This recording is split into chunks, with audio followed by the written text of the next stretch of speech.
7절에서 25절까지 있는 말씀을 보겠습니다. 제가 가진 성경책에는 신약 성경 341면에 있습니다. 신약 성경 341페이지 디모데전서 5장 17절에서 25절, 제가 한 절 읽고 여러분이 한 절 읽으면서 17절로 25절까지 받들어 봉독합니다. 잘 다스리는 장로들은 배나 존경할 자로 알되 말씀과 가르침에 수고하는 이들에게는 더욱 그러할 것이니라.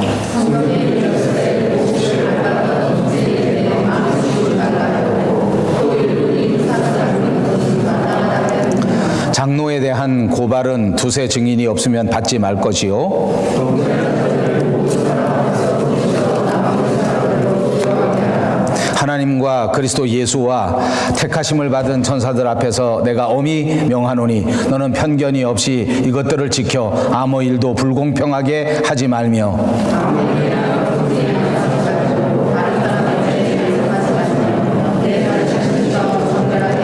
이제부터는 물만 마시지 말고 내 위장과 자주 나는 병을 위하여는 포도주를 조금씩 쓰라.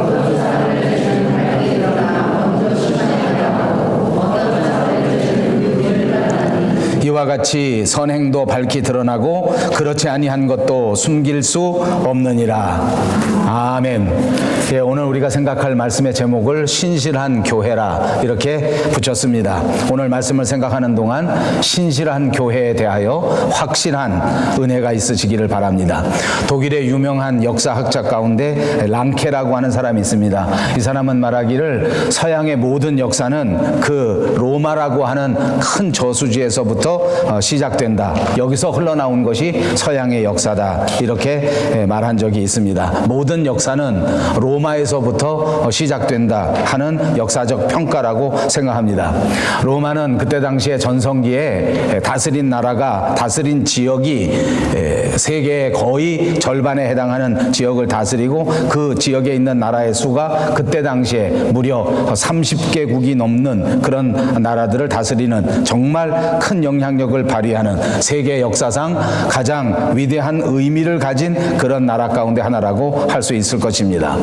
그러나 자세히 들여다보면 이 로마라고 하는 나라는 그렇게 우리가 생각하는 것처럼 우수하거나 강력한 자원을 가진 나라는 아니었던 것 같습니다. 오히려 주변 민족보다는 훨씬 더 열세에 있었던 그런 평가가 많이 있는 나라입니다. 그런데도 불구하고 이 나라가 이 세상의 지중해를 점령하고 그리고 또 중근동지방 저기 멀리 북아프리카 지방까지 그것의 대제국을 만들고 그리고 1000년이 넘는 동안 이 나라들을 잘 다스리게 되는 그런 위대한 국가, 강력한 국가가 되었다고 하는 것이 역사적 사실입니다. 그리고 이런 로마 제국에 대하여 연구한 그런 사람들이 참 많은데 우리가 잘 아는 일본의 여류 작가 시오노 나나미라고 한 사람이 쓴 로마인 이야기라는 것이 있습니다. 이것은 우리 한국말로도 번역이 되어서 한국에서도 꽤 유명한 책 가운데 하나입니다. 이 책에서 로마가 어떻게 해서 대제국이 되었는가, 로마가 과연 어떻게 해서 역사적으로 이렇게 강력한 나라가 될 수 있었는가 하는 것을 추적해 들어가면서 그 비결을 우리에게 알려줍니다.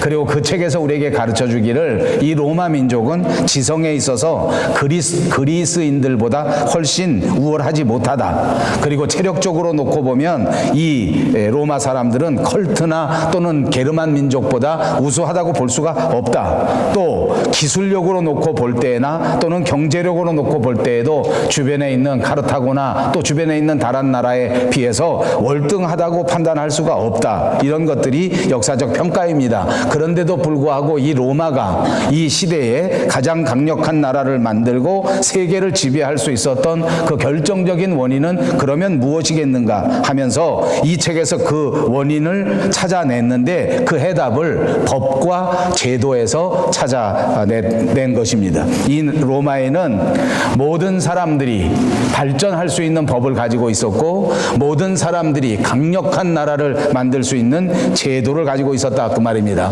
그 중에서도 우리가 눈여겨보아야 할 몇 가지가 있다고 하면 저는 이런 것들을 말씀드리고 싶습니다. 옛날 고대 사회인데도 불구하고 이 로마를 다스리는 원로원이나 이 로마를 다스리는 집정관 같은 관리들을 뽑을 때에 그것이 일방적으로 뽑은 것이 아니라 정말 민주적인 절차를 통하여 리더십을 뽑았다는 것입니다.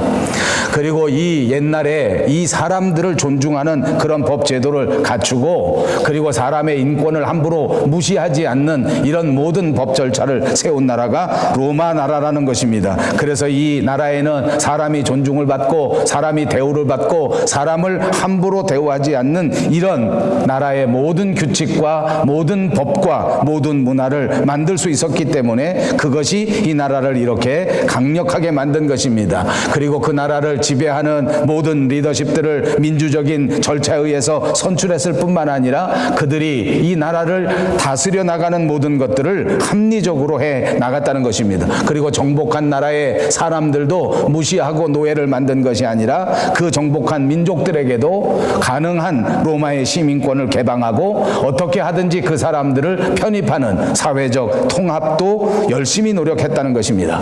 그리고 귀족들도 모든 일에 솔선수범합니다. 전쟁에 먼저 앞장서서 나가고 나라를 위하는 일에 먼저 희생하는 이런 아름다운 전통이 있었다는 것입니다. 한번 전쟁에 나가서 실패한 지휘관이라고 할지라도 그 사람을 그냥 잡아서 죽여버리는 것이 아니라 오히려 실패를 통하여 다시 한번 만회할 수 있도록 이 모든 군대의 지휘관들에게도 기회를 부여했다고 하는 것을 살펴볼 수 있습니다. 실패해서 교훈을 찾아 다시 한번 국가를 위하여 봉사할 수 있도록 만들어 주었다는 것입니다. 이런 모든 절차, 이런 모든 정책이 로마 제국이 될 수 있는 원동력이 되었다는 분석입니다. 저와 여러분이 살아가는 이 세상에는 세상 사람들이 모든 것을 판단할 때에 가장 중요한 것이 아마도 우리의 스펙인 것 같습니다. 아마도 학력을 가지고 그 사람을 판단하는 경향이 정말 많습니다. 사람이 가지고 있는 배경, 그 사람이 가지고 있는 경험, 그 사람이 소유하고 있는 모든 소유에 따라서 그 사람을 판단하게 되고 그 사람을 차별하는 것이 현실입니다.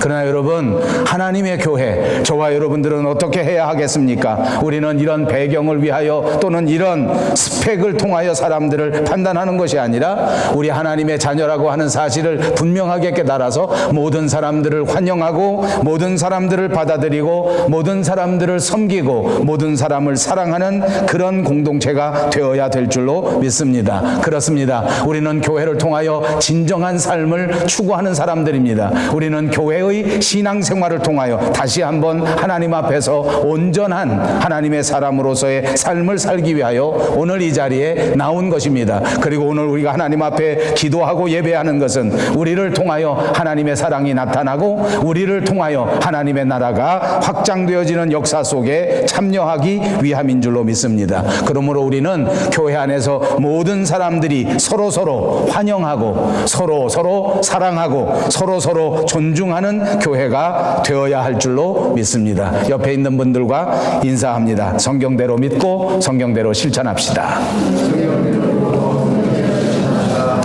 오늘 본문은 교회가 아름다운 질서를 세우고 아름다운 절체를 만들어서 기필코 이 땅 위에서 신실한 교회로 성장되기 위하여 사도 바울이 큰 사랑의 마음을 가지고 에베소 교회의 목회자였던 디모데에게 보낸 목회 서신의 내용입니다. 사도 바울은 본문을 통해서 하나님을 존중하고 하나님을 경배하는 것이 바로 교회 안에 성도들을 존중하고 성도들을 사랑하고 성도들을 섬기는 것이다 라고 말씀하고 있는 것입니다. 그렇습니다. 이렇게 하나님의 사랑을 가지고 서로 사랑하고 서로 섬기고 서로 세우는 교회, 그런 교회가 신실한 교회인 것입니다. 그리고 우리는 반드시 신실한 교회가 되어야 할 것입니다. 오늘 바울의 교훈을 우리의 가슴 속에 새겨서 이 조건들을 충족하는 교회가 되는 것이 저와 여러분이 해야 할 사명인 것입니다. 유명한 미국의 경영관리 전문가가 있었습니다. 이 사람이 수천 명이 넘는 이 경영인들을 조사하면서 훌륭한 리더는 어떤 특징을 가지고 있는가 하는 것을 조사해 본 적이 있다고 합니다. 그리고 이 사람이 발표한 것을 보니까 세계에서 성공한 확실한 리더들이 가지고 있는 조건 두 가지를 말하라고 하면 그것이 바로 정직함과 신실함이다, 이렇게 보고한 적이 있습니다. 그렇습니다. 이 세상에서 이익을 추구하고 어떻게 하든지 자기가 잘 살려고 하려고 하는 그런 경영인들조차도 신실한 것이 리더십의 가장 우선되는 근본이다, 이렇게 말하고 있는 것입니다.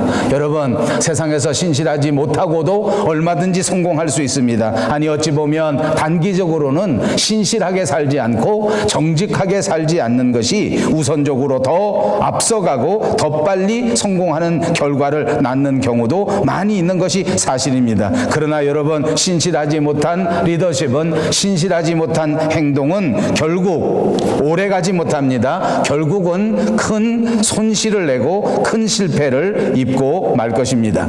세상에서 빛과 소금이 되어야 하는 저와 여러분, 그리고 우리 교회, 세상의 그 어떤 기관보다도 더 정직하고 더 신실한 기관이 되어야 하는 것입니다. 오늘 저와 여러분의 교회에서는 하나님께서 신실함을 요구하고 계신다는 것입니다. 그러므로 저와 여러분 누구나 하나님 앞에서 가장 신실한 사람, 가장 신실한 교회가 되어야 될 줄로 믿습니다. 그렇습니다. 하나님은 힘이 있는 교회, 하나님은 사람이 많은 교회, 하나님은 교회 건물이 웅장한 교회보다 하나님의 사람들이 신실한 사람이 되고 하나님의 교회가 신실한 교회가 되는 것을 훨씬 더 기뻐하신다는 사실을 꼭 믿으시기를 바랍니다. 오늘 저는 이 본문을 통하여 신실한 교회는 어떤 교회인가 하는 것을 한번 살펴보려고 합니다. 우선 첫째 생각할 것은 신실한 교회는 신실한 성도가 있는 교회이고 또한 지도자를 존중하는 교회다, 이렇게 말씀드리겠습니다. 여러분, 좋은 교회는 좋은 사람들이 모여있는 교회를 좋은 교회라고 하는 것입니다. 여러분, 신실한 교회는 그러므로 신실한 사람들이 모인 교회가 신실한 교회입니다. 저와 여러분이 모여 만들어 놓은 이 아름다운 교회, 밴쿠버 용성교회는 하나님께서 인정하시는 신실한 교회가 되시기를 주님의 이름으로 축복합니다. 미국에 교회 성장학자들이 있다고 합니다. 아마도 신학자들은 아닌 것 같은데 좀 더 경제적인 입장에서 이 교회 성장을 연구하는 단체인 것 같습니다. 이 사람들이 교회 성장을 위한 4가지 요소를 발표했는데 그것을 4P라고 발표했습니다. 4개의 P가 있다는 것입니다. 그 첫 번째 P를 보니까 패스터입니다. 여러분, 이것은 교회 성장을 위하여 가장 중요한 요소 그 첫 번째인데 그건 다름 아닌 목회자다. 그래서 목회자의 역할이 교회 성장에 아주 중요하다. 그러니까 두 번째 P는 people. 그렇습니다. 교회 성장을 위해서는 또 사람들이 이렇게 중요하다. 그러니까 교인의 역할도 목회자의 역할 못지않게 중요하다. 그리고 세 번째 교회 성장에 중요한 것 요소 P는 무엇인가 하니까 바로 파워입니다. 시스템의 파워, 프로그램의 파워, 그리고 재정의 파워, 이런 모든 것들이 교회 성장에 있어서 정말 중요하다.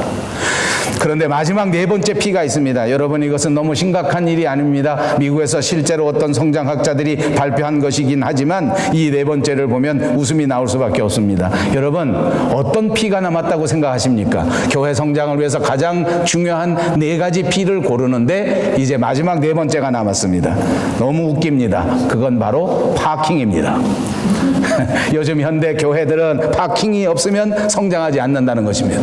요즘 교회 교인들은 주차가 불편하면 오다가도 돌아간다는 것입니다. 이건 무슨 말입니까? 이것이 오늘의 현실이라는 것을 가르쳐 줍니다. 그러나 여러분, 파킹이 아무리 중요한 것 같아도 진짜 중요한 것은 사람입니다. 이 사람들이 주장하고 이 사람들이 지적한 것 중에 저는 2가지는 꼭 맞다고 생각합니다. 그것은 바로 목사와 people, 교인을 말하는 것입니다. 신실한 사람이 신실한 교회가 되는 것입니다. 정직한 사람이 정직한 교회를 세우는 것입니다. 훌륭한 사람이 훌륭한 교회를 세우는 줄로 믿습니다. 여러분, 다시 한번 생각해 보십시다. 사실 우리가 그토록 사랑하고 그토록 그리워하는 초대교회를 돌아다 볼 필요가 있습니다. 초대교회는 예배당이 없었습니다. 초대교회의 재정이라고 하는 것은 정말 볼품 없었을 것입니다. 초대교회 지도자들을 보십시오. 훈련받은 훌륭한 지도자들도 많지 않았습니다. 목회학 박사도 신학 박사도 찾아볼 수 없었습니다. 예배드릴 장소가 만만하지 못했기 때문에 그저 돌아가면서 성도들의 집에서 겨우겨우 모여 예배드릴 때가 많았습니다. 집도 정하지 못할 때에는 그만 들에 나가서 또는 동굴을 찾아서 그 속에서 예배드리는 경우도 역사적으로 많이 찾아볼 수 있습니다. 그러나 여러분, 이렇게 장소도 마땅치 않고 돈도 마땅치 않고 지도력도 마땅치 않았던 이 초대교회는 교회 역사상 가장 성령 충만한 교회였고, 가장 훌륭한 교회, 가장 아름다운 교회, 가장 신실한 교회의 모습을 지니고 있었습니다. 그렇습니다. 교회는 외적으로 보이는 외적 건물이 아니란 말입니다. 교회는 환경이 아닙니다. 교회는 프로그램이 아니란 말입니다. 아무리 좋은 시스템을 가지고 있어도, 아무리 좋은 절차를 가지고 있다고 할지라도 그것을 좋은 교회라고 말할 수는 없습니다. 좋은 사람들이 모여있는 교회, 신실한 사람들이 모여있는 교회, 그런 교회를 신실한 교회라고 부르는 줄로 믿습니다. 그래서 사도 바울은 오늘 본문 17절에 우리에게 권면합니다. 교회에서 말씀을 맡아 사역을 감당하는 일꾼들을 사랑하라. 그리고 그 사람들을 존중하라고 권면한 것입니다. 여러분, 교회 역사상 어느 시대를 막론하고 하나님의 사람들이 가장 아름답게 살아갈 수 있었을 때에는 말씀을 존중하고 말씀의 귀를 기울일 때였다는 것입니다. 그렇습니다. 우리 한 사람 한 사람도 똑같습니다. 우리가 인생의 전성기를 맞이하고 우리가 인생의 가장 아름다운 삶을 살아갈 수 있는 것은 하나님의 말씀에 관심을 집중하고 하나님의 말씀에 귀를 기울이는 때라는 것을 믿으시기를 바랍니다. 여러분이 말씀에 집중하고 말씀에 관심을 온통 기울일 때에 여러분의 가정에는 축복의 역사가 시작될 것이요, 여러분의 가정과 여러분이 처해져 있는 모든 상황 속에서 위대한 부흥의 역사가 시작되게 되는 것을 꼭 믿으시기를 바랍니다. 사도행전 10장에 보면 로마의 백부장이었던 고넬료라는 사람의 가정이 등장합니다. 하나님의 말씀을 전하기 위하여 베드로가 그곳을 방문합니다. 고넬료의 가정에 찾아왔을 때에 고넬료는 정말 겸손하게 베드로를 맞이합니다. 엎드려서 절합니다. 높은 백부장의 지위도 내려놓고 하나님의 말씀을 존중하는 의미에서 그의 말씀을 경청하는 것입니다. 그는 베드로를 통하여 하나님의 말씀을 받았습니다. 그는 베드로를 통하여 하나님의 말씀을 얻었습니다. 그때에 성령이 고넬료의 마음속에 충만하게 임한 것입니다. 그때 고넬료의 가정에 성령 충만, 은혜 충만의 역사가 일어나서 이방인 가족 중에 가장 먼저 하나님의 나라가 되고 하나님의 가족이 되고 하나님의 축복의 자녀가 되는 위대한 사람이 되었던 것을 기억하시기를 바랍니다. 그리고 오늘 본문 22절을 보십시오. 이 지도력을 위하여 아무나 경솔하게 안수하지 말라는 권면도 줍니다. 안수한다는 말은 무엇입니까? 하나님께서 교회의 지도자를 세울 때에 안수해 주신다고 하는 상징적인 절차를 말하는 것입니다. 장로회에서 멤버가 되어 하나님의 교회를 다스리는 리더십이 되기 위해서는 반드시 디모데가 안수를 해야만 했던 것입니다. 그런데 바울이 이 디모데에게 권면하는 것입니다. 이 에베소 교회 안에서 장로를 세우는 것을 함부로 하지 마라. 경솔하게 아무나 안수해서 지도자로 세워서는 안 된다. 여러분, 신중한 것은 우리의 삶에서 언제든지 좋은 것입니다. 특별히 우리 동양 사람들 말고 서양 사람들이 지키는 옛날부터의 4가지 중요한 주덕이 있다고 합니다. 이 서양 사람들이 말하는 4가지 인생의 주덕은 그 첫째가 신중, 둘째가 정의, 그리고 셋째가 절제, 그리고 넷째가 용기라고 합니다. 그리고 이 4가지 주덕 가운데 가장 중요한 덕이 바로 신중함입니다. 신중함을 말합니다. 사랑하는 여러분, 신중한 사람들이 되시기를 주님의 이름으로 축복합니다. 신중하다는 말이 무슨 말입니까? 저는 신중하다는 말을 떠올릴 때 우선 머릿속에 떠오르는 것은 조심한다는 말입니다.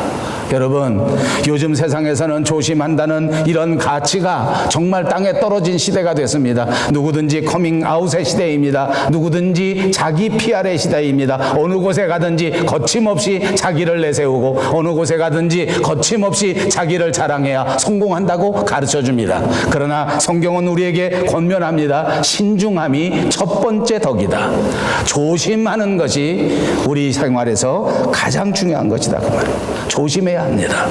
매사에 조심하는 것이 지도력의 첫 번째입니다. 그 다음에 이 신중하다고 하는 말은 판단을 잘한다는 말입니다. 해야 할 말과 하지 말아야 할 말을 정확하게 분별하는 것입니다. 해야 할 행동과 하지 말아야 할 행동을 정확하게 판단하는 능력, 그것이 바로 신중함인 줄로 믿습니다. 그러므로 신중하다는 말은 사리를 분별한다는 말입니다. 그러니까 지도자는 조심하고 자기 스스로를 잘 관리하는 자들이 되어야 하고, 또 한 번 상황을 정확하게 판단하는 자가 되어야 한다, 그 말입니다. 생각이 깊어야 한다는 말입니다. 생각이 무거워야 한다는 말입니다. 생각이 정확해야 한다는 말인 줄로 믿습니다. 사태와 상황을 잘 파악하는 사람이 되어야 한다는 말인 줄로 믿습니다. 저는 우리 밴쿠버 영성교회에 이런 리더십들이 많이 생겨져야 한다고 생각합니다. 특별히 요즘 우리 교회를 위하여 기도할 때에 기도의 제목이, 우리 밴쿠버 영성교회는 이와 같은 신실한 일꾼들이 많이 나와야 한다. 사랑하는 여러분, 많이 기도해 주시기를 바랍니다. 우리 교회는 이런 신실한 지도자, 신중한 지도자들이 많이 생겨져야 합니다. 하나님께서 이런 지도자를 찾기 때문입니다. 하나님께서 이런 지도자를 기뻐하시기 때문입니다. 그렇습니다. 신실한 지도자는 언제나 신중하다는 것입니다. 사도 바울 대신 에베소 교회를 목회하고 있는 디모데가 어떤 위기에 처해져 있는지를 너무나 잘 알았습니다. 디모데가 처한 위기는 바로 리더십의 위기였습니다. 위대한 지도자 사도 바울이 담당하던 교회를 인수받아서 그 교회를 목회하는 동안에 디모데에게는 이런저런 어려움이 다가오게 되고 이런저런 문제가 생겼는데, 그 문제의 근원이 바로 지도력의 위기인 것입니다.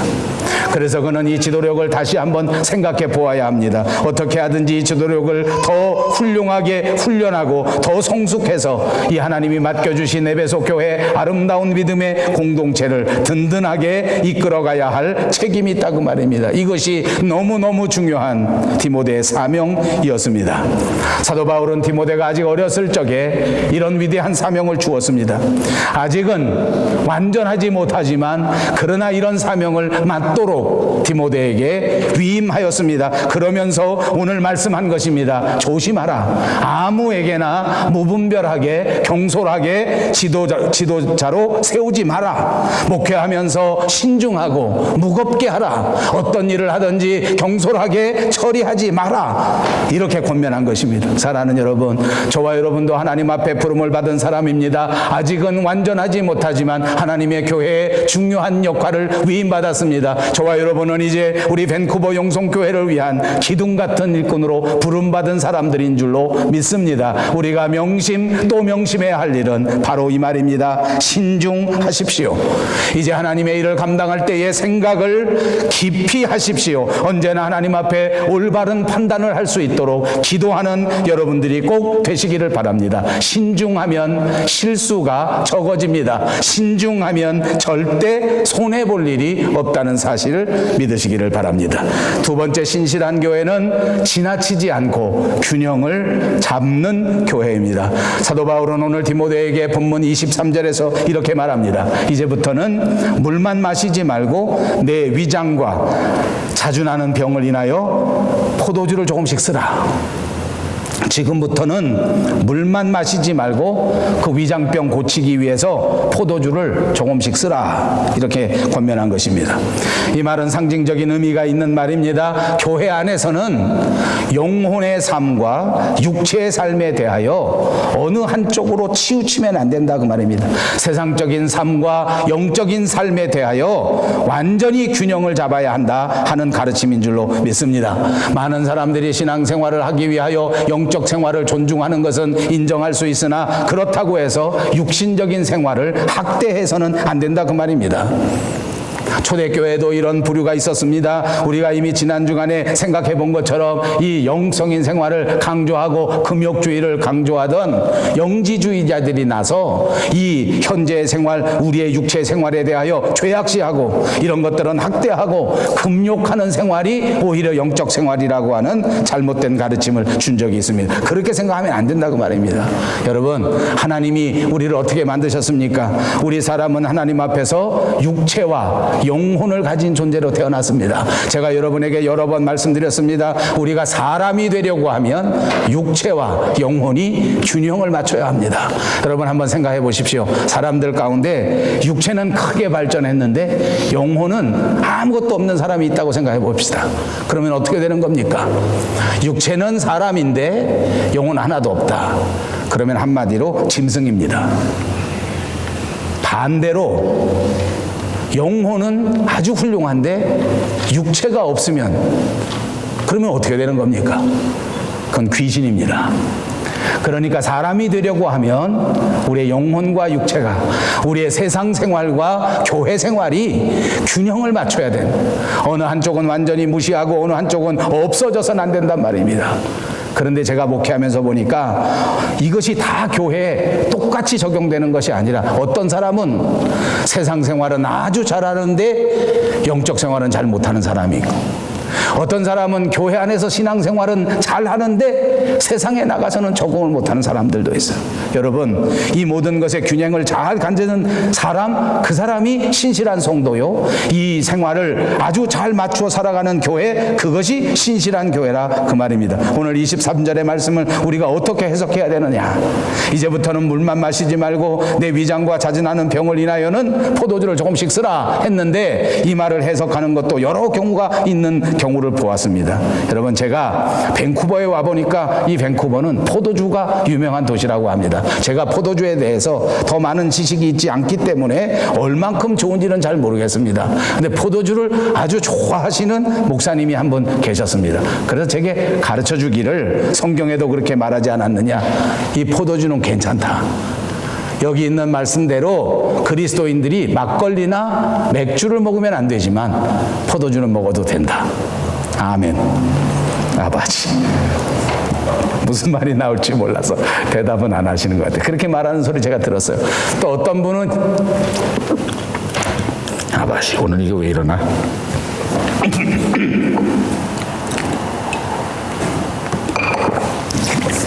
예, 미안합니다. 어떤 분은 이렇게 해석합니다. 여기 성경에 나오는 포도주는 알코올이 들어간 포도주가 아니고 포도즙이다.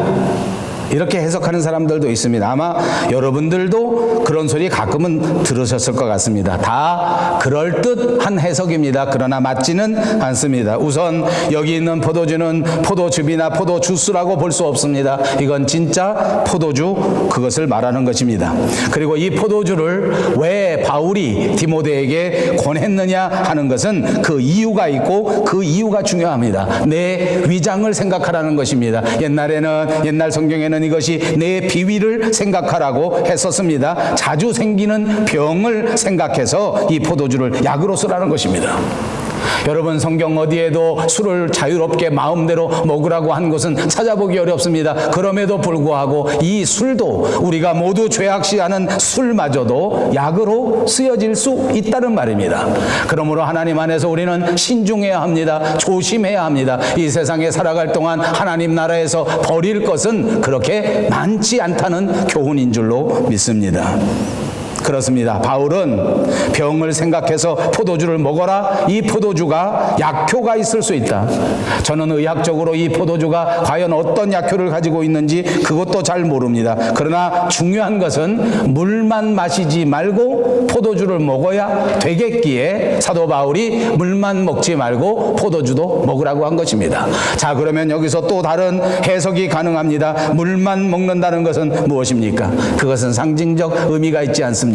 이 물만 먹는다는 것은 금욕주의를 말하는 것입니다. 이 물만 마신다는 표현은 극단적인 금욕주의를 말하는 것입니다. 우리가 이미 지난 주간에 생각해 본 것처럼 초대교회 영지주의자들은 극단적인 금욕주의를 펼쳤습니다. 그러므로 그들은 하나님을 위하여 혼인도 하지 말라고 권하지 않았습니까? 그러므로 그들은 하나님의 나라를 위하여 어떤 음식물은 아예 먹지도 말라고 가르친 적이 있었습니다. 그러므로 물만 마신다고 하는 표현은 지나친 금욕주의 또는 극단적인 율법주의를 나타내는 표현이라고 해석할 수 있습니다. 초대교회 안에 있었던 율법주의자들, 초대교회 안에 있었던 금욕주의자들은 고기도 먹지 못하게 가르치고 포도주도 절대 입에 대지 말라고 가르치고 오로지 물, 빵, 그리고 채소만 먹었습니다.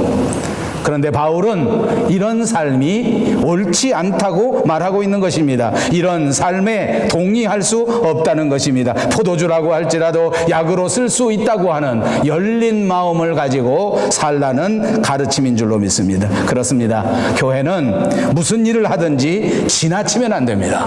교인은 이 세상 살아갈 때에 너무 지나치면 안 됩니다. 지나치면 모자람만 못하다고 하는 사실을 기억하시기를 바랍니다. 매사에 적절하게 그리고 매사에 정당하게 살아가는 교인, 그런 교회가 신실한 교인이요 신실한 교회인 줄로 믿습니다.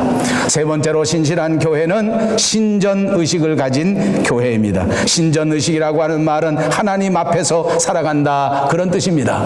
여러분, 일주일에 우리가 교회 나와서 하나님 앞에 예배드리는 시간은 그리 많은 시간이 아닙니다. 더더군다나 저와 여러분처럼 이민교회에 나와 있는 사람은 더더욱 그렇습니다. 우리가 교회에서 보내는 시간은 정말 얼마 되지 않습니다. 그리고 대부분의 우리의 시간을 가정에서 보내고 직장에서 보내고 학교에서 보낸다, 그 말입니다. 그러므로 중요한 것은 우리가 살아가는 동안 우리 가정에서, 우리 직장에서, 우리 사회에서 하나님 앞에서 살아간다고 하는 신전의식, 코람, 데오라고 하는 이 의식이 아주 중요한 것이다. 이것을 잘 실행하는 사람이 신실한 교인, 신실한 교회. 그렇지 못한 사람은 신실한 교인이 되지 못한다. 교회 안에서는 교인같이 보이는데 교회만 나가면 전혀 교인같지 않은 사람이 문제라는 것입니다. 그러므로 우리 교회는 이제 이런 사람들 때문에 세상에 나가서 하나님을 더럽히고 하나님의 이름을 낮추고 하나님의 주권을, 영광을 나타내지 못하는 것입니다. 그래서 점점 사회에서 교회의 영향력이 축소되고 사회에서 점점 교회가 비난을 받는 상황이 된 것입니다. 그러므로 진짜 신실한 교회는 순간마다, 때마다, 일마다 하나님 앞에서 살아간다고 하는 철저한 신전의식을 가지고 순간마다 하나님을 높이고 하나님의 영광을 위해서 살아가는 것이 중요한 것입니다. 사랑하는 여러분, 가정에서도 직장에서도 언제나 교회에서처럼 하나님 앞에서 살아가시기를 주님의 이름으로 축복합니다. 마지막 네 번째 신실한 교회는 익명의 봉사자들이 있는 교회입니다. 사도 바울은 25절에 하나님 앞에서 우리의 모든 선행은 밝히 드러나고 그렇지 않은 것조차도 숨길 수가 없다고 말씀해 주었습니다. 우리가 교회 생활하다 보니까 부득이하게 이름을 낼 때가 있습니다. 광고를 해야 될 때가 있습니다. 교회도 세상에 나가서 무슨 일을 할 때에는 교회 이름을 낼 때가 있습니다. 어제 우리 교회에서는 3년 전 실종되신 노신익 목사님을 위하여 기념하는 걷기 행사를 가졌습니다. 비가 많이 왔지만 여러분들이 참여해 주셔서 정말 고맙습니다. 우리들뿐만 아니라 서양의 이런 뜻을 가진 사람들이 많이 모여서 그 빗방울을 뚫고 같이 걸었습니다. 그리고 피켓을 들었습니다. 왜냐하면 이렇게 사람들을 잃어버리고 병 때문에 실종된 사람을 어찌하든지 우리가 책임의식을 가지고 끝까지 이 사람들을 추적해서 찾아내야 하기 때문입니다. 그냥 돌아가셨어도 할 수 없지만 그러나 어디에 있는지 모르는 것은 이 가족들에게 또 다른 큰 짐이요 큰 어려움이기 때문입니다. 자, 이런 일을 할 때에는 코키틀람의 시장도 오시고 코키틀람의 MLA도 오시고 여러 단체에서 왔습니다. 여러 교회에서 왔습니다. 우리 교회에서도 이 교회 이름을 내고 모든 절차들을 다 지원해주고 커피도 지원해주고 장소도 지원해주는 걸 보았습니다. 그때 저도 우리 밴쿠버 용성교회 이름을 내고 이들에게 봉사하는 것이 필요하겠구나 이런 생각을 해본 적이 있습니다. 그렇습니다. 가끔은 우리가 대사회적인 봉사를 할 때 이름 낼 때도 있습니다. 그러나 여러분, 우리가 신앙생활 하는 동안 제가 느낀 것은 우리 한국교회는 너무 이름 내는 것을 좋아합니다. 교회만 그런 것이 아니라 교회 안에 교인들도 얼마나 좋아하는지 모릅니다. 얼마나 좋아하는지 모릅니다. 헌금 내고 자기 이름 없으면 큰일 나요. 없으면 안 되죠. 헌금을 냈는데 주보안에 이름이 나오지 않으면 안 됩니다. 그건 맞습니다. 저희 교회는 헌금 낸 사람들의 이름이 없습니다. 누가 불평하는 사람이 하나도 없습니다. 감사합니다. 바깥에서는 불평하는 분들이 많습니다. 내가 헌금 냈는데 왜 이름이 없냐. 여러분, 사실은 이름 없이 이 일들을 감당하는 것이 중요합니다. 오늘 신실한 교회는 이름 없이 봉사하는 사람이 많은 거예요. 광고해주고 이름 내주고 하는 것도 중요할 수 있겠지만 그러나 누가 시키지 않아도 내가 받은 은혜가 너무 감사해서 누가 보지 않아도, 누가 알아주지 않아도 하나님이 나를 사랑하신 것이 너무너무 감사해서 내 사랑의 표현으로 다시 하나님을 사랑하는 마음으로 하나님의 교회에 봉사하는 것이기 때문입니다. 그리고도 여러분, 오늘 이 말씀으로 위로받으시기 바랍니다. 하나님은 절대로 여러분의 수고와 노고와 땀방울과 여러분의 봉사를 모르시지 않습니다.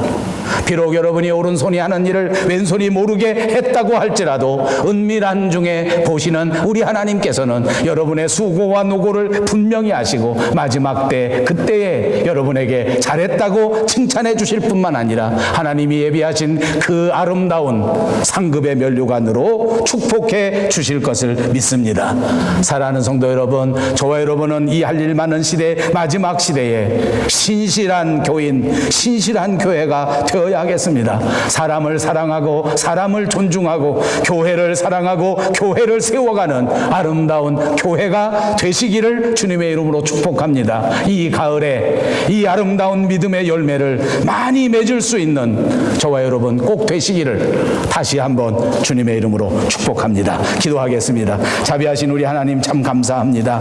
우리 밴쿠버 영성교회를 사랑하셔서 이곳에 세워주시고 이렇게 사랑하는 성도들을 원군 각처에서 불러내 주시니 감사하고 감사합니다. 이 마지막 시대 정말 품이 있는 성도, 신실한 교회 될 수 있도록 도와주시옵소서.